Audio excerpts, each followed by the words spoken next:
Have you ever felt like the more you reflect on life, the more distant you feel from others? Like the deeper your thoughts run, the more shallow the world around you seems. If so, you are not alone. This feeling isn't just emotional, it's deeply psychological, even philosophical. Throughout history, society has been suspicious of deep thinkers, not because they were dangerous, but because they were disruptive. Disruptive to comfort, to tradition, and to the collective illusions that keep people feeling safe. There's a kind of invisible boundary that surrounds the world as most people know it. A boundary made up of conventions, beliefs, unchallenged ideas, and familiar routines. When someone steps beyond it, questioning its very existence, people don't always respond with gratitude. They respond with fear. From Confucius in ancient China to Alan Turing in the modern world, thinkers who question the obvious and challenge the accepted have rarely been met with open arms. More often, they are misunderstood, marginalized, or ignored, and in some cases, persecuted. But why does this happen?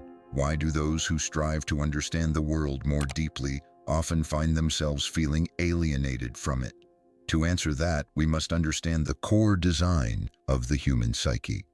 Human beings, despite our capacity for reason and reflection, are still driven by ancient evolutionary instincts.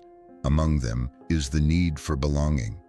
In prehistoric times, being excluded from the group was a death sentence. You needed your tribe to survive. Those instincts are still with us today. Only now, instead of survival depending on firewood and shelter, it depends on acceptance, validation, and the avoidance of social friction. Imagine standing next to someone with great physical strength. You might admire them, maybe even aspire to be like them. Their strength doesn't diminish your own identity. But now imagine standing beside someone whose mind operates on another level. Their thoughts seem to dance in realms you've never considered. Their questions cut through what you assumed were solid truths. Suddenly it feels less like inspiration and more like exposure. Deep thinkers don't just offer ideas, they hold up a mirror that reflects back the limitations and contradictions in the way others think. And that, for many, is deeply unsettling.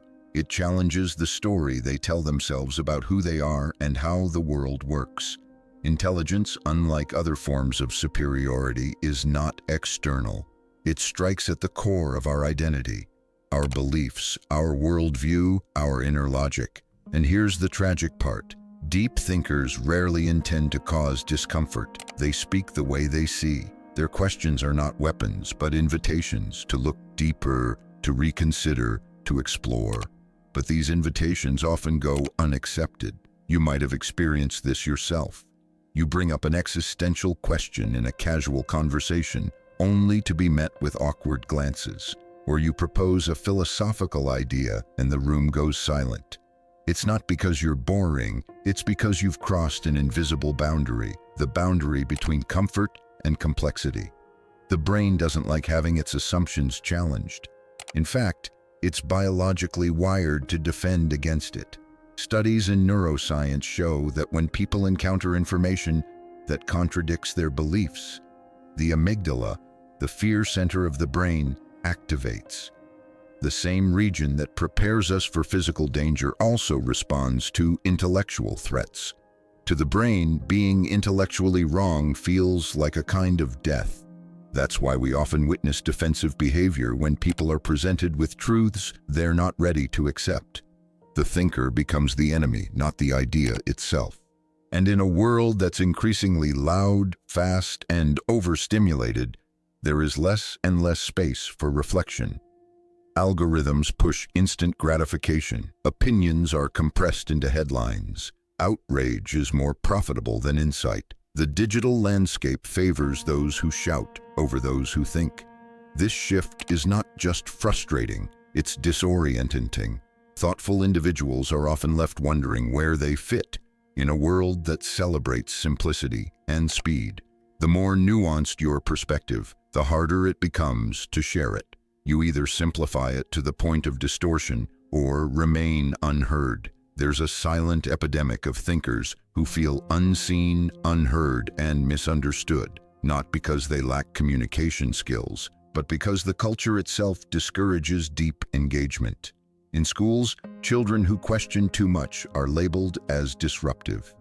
In workplaces, those who challenge the status quo are seen as threats. In friendships, those who avoid small talk and crave meaningful dialogue are often labeled too intense. But here's what society often forgets. It is the questioners, the skeptics, the visionaries who carry civilization forward.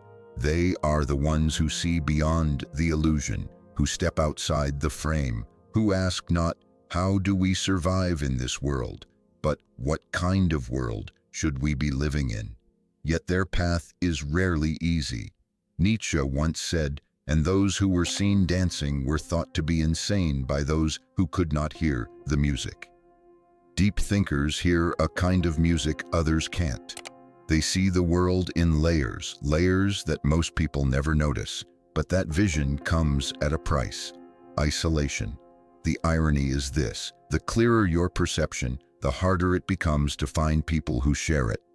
The more honestly you speak, the fewer people you can speak to. Conversations become filtered, truths get softened, and gradually, many deep thinkers learn to keep their insights to themselves, not out of fear, but out of exhaustion. Even in moments of connection, there can be a lingering sense of separation, a feeling that you're operating on a different level of awareness. It's not arrogance, it's not elitism, it's just difference. And difference, especially intellectual difference, can be deeply lonely. This loneliness is not always painful. Sometimes it's even necessary. Solitude allows thought to ripen. Ideas need silence to grow. Many of history's greatest minds did their most important work in solitude, but solitude becomes a burden when it is no longer chosen. There's a difference between being alone and being alienated. Solitude empowers, alienation depletes, and yet many deep thinkers endure alienation, not because they lack social skills, but because they refuse to betray their depth in order to fit in. They would rather walk alone in truth than be embraced by the crowd in illusion. The philosopher Arthur Schopenhauer believed that the more intelligent a person is, the more they gravitate toward solitude, not because they dislike others, but because they find fewer people with whom they can share genuine understanding. He wrote, "A man can be himself only so long as he is alone, and if he does not love solitude, he will not love freedom. For it is only when he is alone that he is really free." But how do you live as a deep thinker in a world that resists depth? The answer may lie in accepting that loneliness is part of the journey, but not the whole journey. Finding even one or two people who understand you, who value depth over distraction, can make a world of difference. Building a life around truth, even if that life is quieter, can be far more fulfilling than living loudly in denial. It's also important to channel thought into creation. Write, build, invent, express. Thought that is not expressed becomes stagnant, but thought that is shared through art, speech, teaching, or quiet conversation can ripple through the world in ways you may never see. And remember this: the minds that challenge society today often become the minds that shape it tomorrow. Galileo was imprisoned for his truths. Van Gogh died uncelebrated. Socrates was executed for corrupting the youth. And yet these are the names we remember, not because they conformed, but because they saw something others couldn't and had the courage to speak it. If you often feel alone in your thoughts, know that you're not truly alone. Across the world and across time, there are others who feel as you do, who see as you see, who walk the same quiet road. Their voices may not always be loud, but they are there, in books, in philosophy, in poetry, in moments of synchronicity, when you meet someone and realize, almost instantly, that they too are carrying the weight of awareness. So continue walking your path. Think deeply, question boldly, speak honestly. Your presence may unsettle others, but it also plants seeds that may one day grow into forests of new understanding. Because while society may resist deep thinkers in the moment, it is often their ideas that shape the future, and in that, there is hope. The experience of intellectual isolation isn't limited to a specific time or place.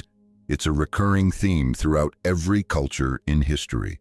In ancient Athens, Socrates was sentenced to death not for any violent crime, but for asking too many questions.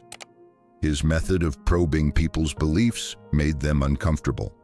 He challenged the illusion of knowledge, and in doing so, he threatened the social order. His death wasn't just a loss for philosophy, it was a warning that truth often comes with a cost. And yet Socrates drank the hemlock willingly, not because he wanted to die, but because he refused to stop questioning. He saw his role not as someone who knew the answers, but as someone who exposed the lack of them. In a way, every deep thinker since has walked in his shadow, valuing truth over approval, clarity over comfort, and depth over popularity. The journey of the deep thinker is not defined by their answers, but by the questions they carry. Questions that don't always lead to solutions, but to deeper awareness. Questions that open doors others didn't know existed. But what happens when the world no longer values those questions? Today, we live in an age of rapid information. Knowledge is more accessible than ever before, but accessibility doesn't equal understanding. The same devices that connect us to libraries of wisdom also flood us with distraction. Clickbait headlines, viral outrage, curated illusions of perfection. The internet was once seen as a tool for enlightenment. Now it often serves as a tool for avoidance. Avoidance of boredom, avoidance of silence, avoidance of discomfort. But these are the very conditions where thought begins. Without boredom, the mind has no reason to wander. Without silence, it cannot hear itself think. Without discomfort, it cannot grow. This is why deep thinkers often feel disoriented in the modern world. They're looking for depth in an environment designed for distraction. They're trying to engage in a meaningful dialogue in a culture that rewards brevity, noise, and certainty. But true thought isn't fast. It's slow. It's uncertain. It requires vulnerability. And vulnerability is hard to monetize. Think of the last time you had a truly deep conversation, one that stretched beyond opinions and into the essence of things. How often do those happen? For most people, rarely, not because the desire isn't there, but because the space for it is shrinking. We are taught to perform, not to ponder, to win debates, not to understand perspectives, to share content, not to sit with it. And so, the thinker feels increasingly alien in a culture that celebrates what's viral over what's vital. But what's the alternative? Should deep thinkers retreat into isolation permanently? Should they abandon the world in favor of inner sanctuary? Not necessarily. The answer isn't to escape, but to engage differently. Rather than trying to be heard by everyone, focus on connecting with the few who truly resonate. Seek quality over quantity. Find communities, not crowds. Speak to those who lean in when others look away. They exist. They're just harder to find. And most importantly, embrace the solitude that comes with your path. Solitude is not an absence. It's a presence. A space where you meet your truest self without interruption. This solitude can become a crucible, a place where raw thoughts are refined, where confusion becomes clarity, where questions evolve into philosophy. Many thinkers throughout history embraced solitude not as a curse, but as a companion. Henry David Thoreau retreated to Walden Pond, not to isolate himself permanently, but to reconnect with what mattered. In his silence, he heard nature speak. In his solitude, he wrote words that still echo centuries later. Or consider Rainer Maria Rilke, who in his Letters to a Young Poet encouraged the embrace of aloneness. He wrote, "Love your solitude and try to sing out with the pain it causes you. For those who are near you are far away." And this shows that the space around you is beginning to grow vast. That vastness is sacred. It is where your thoughts find their wings. But the world will always try to pull you back into its noise. It will tell you that silence is laziness, that doubt is weakness, that questioning is rebellion. Resist that pressure, not because the world is wrong, but because your mind is tuned to a different mission. You are not here just to consume. You are here to contemplate. You are not here to echo the thoughts of others.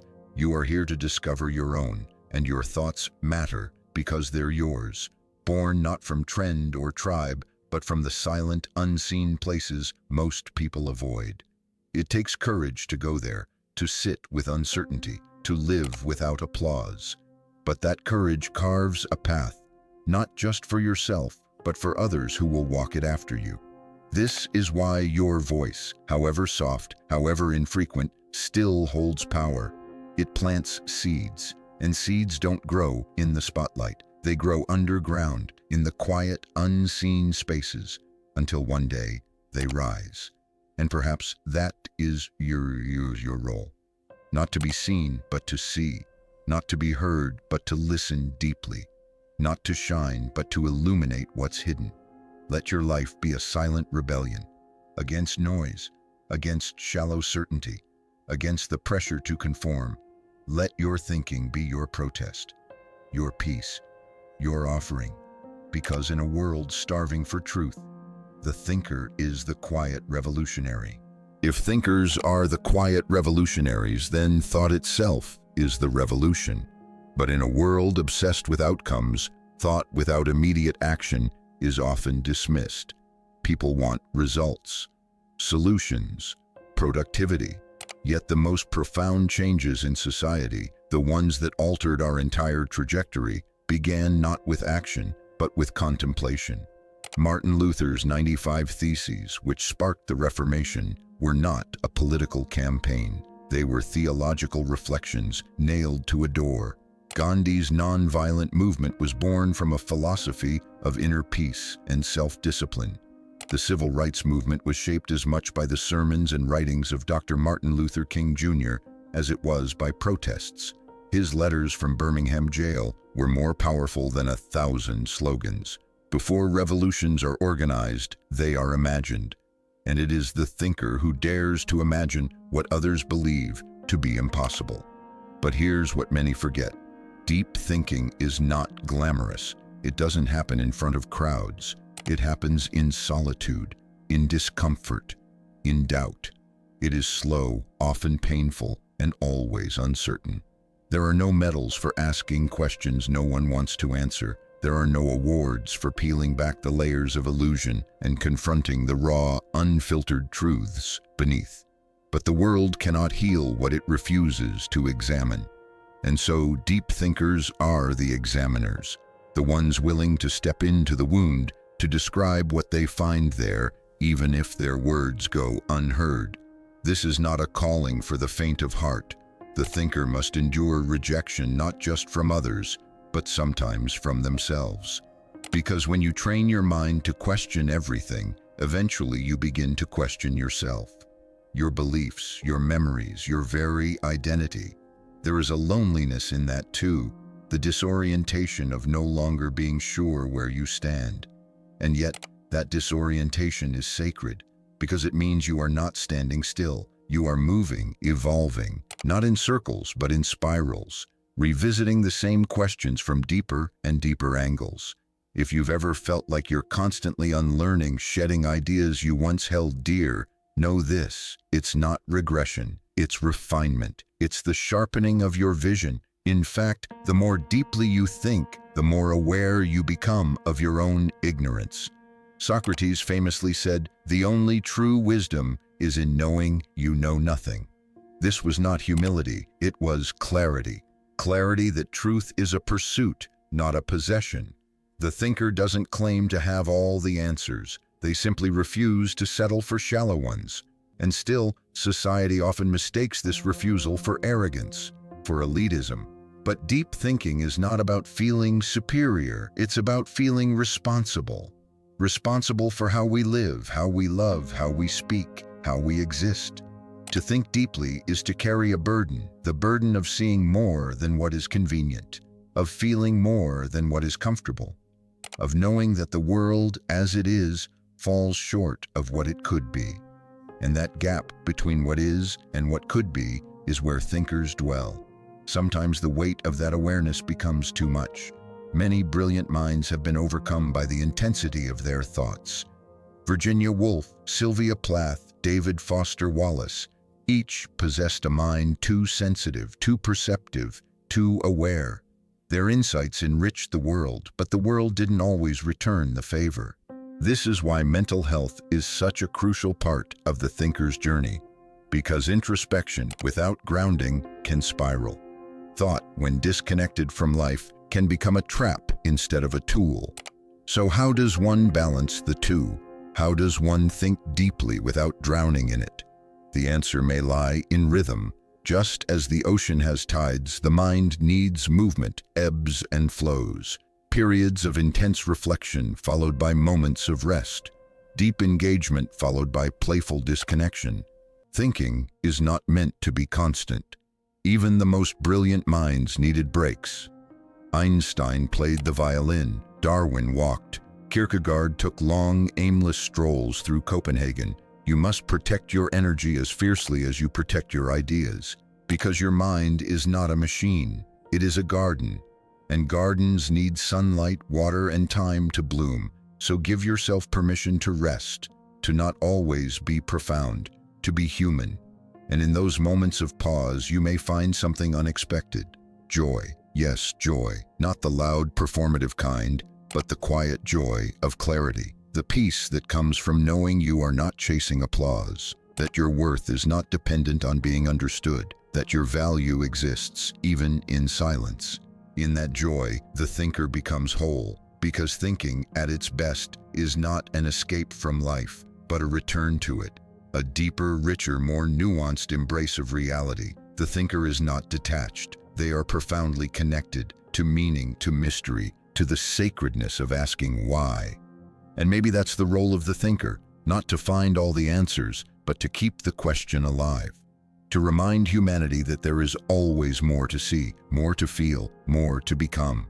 And perhaps this is the most misunderstood aspect of deep thinkers. They are not cynics, at least not in the way people assume. Their skepticism is not rooted in bitterness, it's born from care.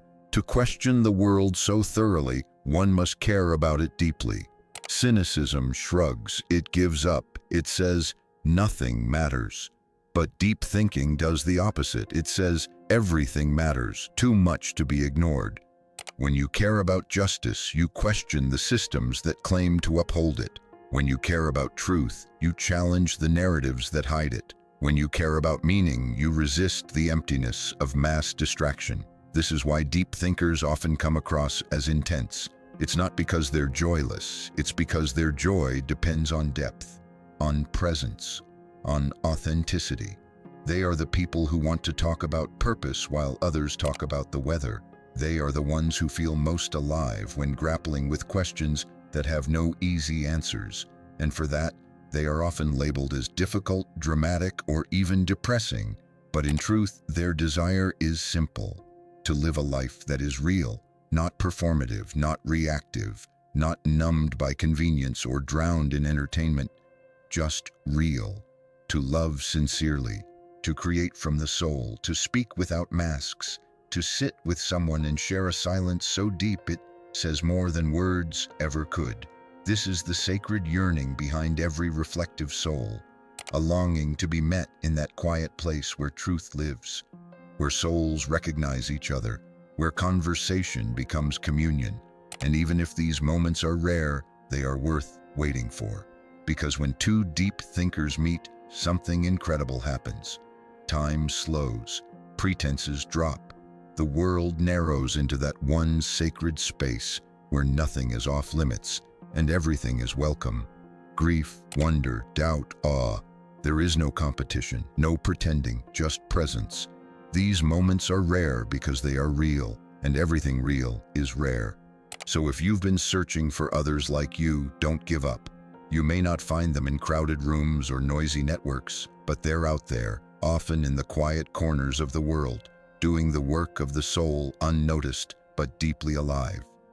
Keep showing up as your full self, even if it means being alone sometimes, even if it means being misunderstood, because your authenticity is not a weakness, it is your gift. And this world, more than ever, needs people who think freely, who love deeply, who see clearly. We need those who are not afraid of complexity, who don't run from discomfort, who are willing to sit in the silence and hear what it has to say. The world needs poets, philosophers, questioners, quiet revolutionaries, people who aren't trying to win arguments but to understand, people who value awareness more than agreement, people who would rather be truthful than popular, and maybe, just maybe, you are one of them. If so, then here's what you need to know. Your path will be different. It will be quieter, slower, often lonelier, but it will be yours. You will see things others don't see. You will feel things more deeply. You will struggle with questions most people never think to ask, but you will also taste beauty in ways most people cannot. You will find meaning in moments others overlook. And in your solitude, you will find a kind of freedom that no crowd can offer. So walk your path with courage, speak with intention, think with honesty, and when the world tells you to be louder, faster, simpler, slow down, go deeper, the depth you carry is not a flaw, it's not an accident, it's your compass. Follow it. It may not lead you where others are going, but it will lead you home, to yourself. And in a world that often feels unmoored, your inner compass is more valuable than ever. So think deeply, live slowly, love fully. You are not too much, you are exactly enough. You are not alone, you are simply ahead of your time. And if nothing else, remember this. The world has always made room for entertainers, for trendsetters, for influencers. But what it truly needs, what it craves, even if it doesn't realize it, is awareness. Awareness is what awakens change. Awareness is what interrupts the cycles. Awareness is what cracks through indifference and makes the heart beat again. And you, the thinker, the seer, the quiet observer, you are the keeper of awareness. It may not make you famous, it may not make you rich, but it will make you awake. And to be awake in a world half asleep is no small thing. It is rare, it is holy. So when the world feels heavy, when the noise becomes unbearable, when the loneliness creeps in, go back to that truth. That still, unwavering truth inside you that says, this is who I am, this is what I see, this is what I carry. Let that be enough. You don't have to fix the world, you don't have to explain yourself to it. You just have to be what you already are, present, aware, alive. Keep questioning, keep listening, keep being the one who notices what others ignore. Because while everyone else is rushing towards something, you are the one who stops, who sees, who reflects.